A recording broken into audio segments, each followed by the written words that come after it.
Amma 7th anniversary Dhamaka offers. Shop 599, win 777 exclusive prizes. WhatsApp lo order cheyandi, gift pattandi.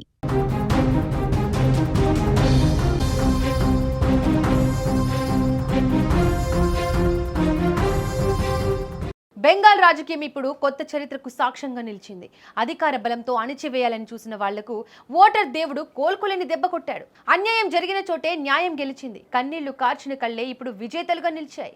ఇది కేవలం ఎన్నికల ఫలితం కాదు, సామాన్యుడి గలం వినిపించిన గర్జన. సందేశ్ ఖాళీ బాధితురాలు రేఖా పాత్ర నుంచి గృహ కార్మికురాలు కలిత మాజీ వరకు ప్రతి ఒక్కరూ ప్రజాస్వామ్య సత్తా ఏంటో చాటి చెప్పారు.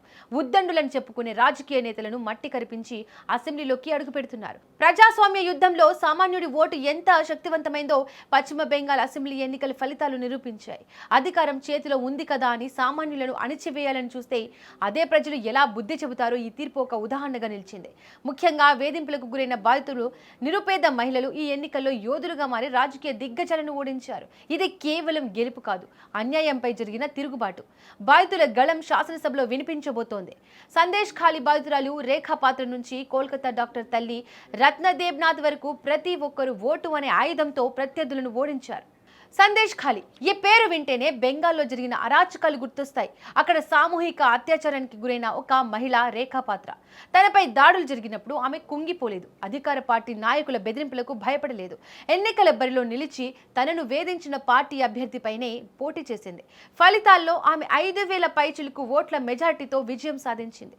తనను అగౌరవపరిచిన వారికే ఆమె ఇప్పుడు ప్రజాప్రతినిధిగా సమాధానం చెప్పబోతోంది. ఆమె విజయం బెంగాల్ మహిళలందరికీ విజయమని రాజకీయ విశ్లేషకులు చెబుతున్నారు.